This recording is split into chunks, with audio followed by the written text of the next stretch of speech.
On parle beaucoup des urgences qui débordent. Eh bien, c'est aussi le cas en psychiatrie, à cause du manque de personnel, oui, mais aussi en raison de l'engorgement des tribunaux. David Gentile. Entrer dans un univers où soigner demande de l'empathie et un certain sang-froid. Quand même une surveillance des différents endroits de l'unité via caméra. L'unité de psychiatrie est sécurisée parce que plusieurs patients sont très instables.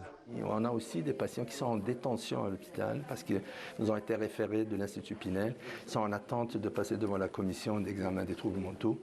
Attendre le feu vert des tribunaux pour garder ou même traiter des patients, c'est une constante dans le travail du psychiatre Fouad Serre. Est-ce que vous avez pris vos médicaments ou vous refusez toujours de les prendre?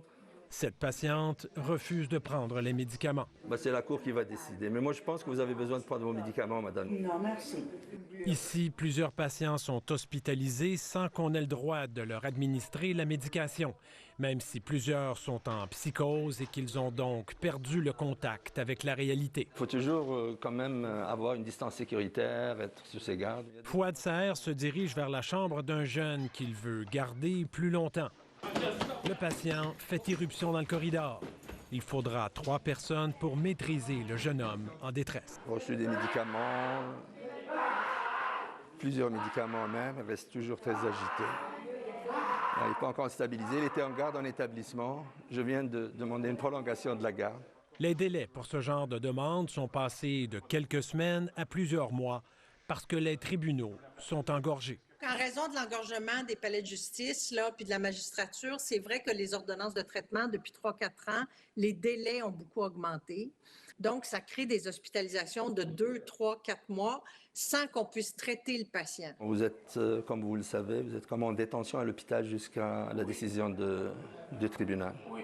Ici, environ 5 des lits seraient occupés par des patients en attente d'une décision d'un tribunal.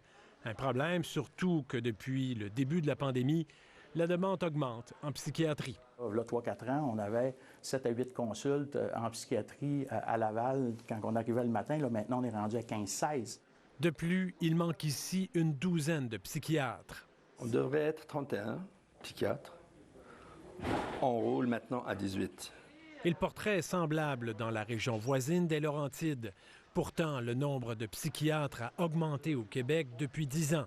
Mais plusieurs boudent carrément le travail en hôpital. L'enjeu, c'est que là, ces psychiatres-là trouvent ça tellement exigeant dans le réseau hospitalier qu'ils ont tendance à quitter. J'ai une diminution de 8 dans le réseau hospitalier.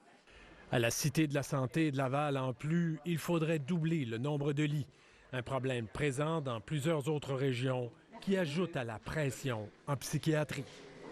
Tranquille, il faut se calmer un petit peu, OK? Lucie, elle a dit, après qu'on soit calme, on va pouvoir sortir. Ici David Gentile, Radio-Canada, Laval.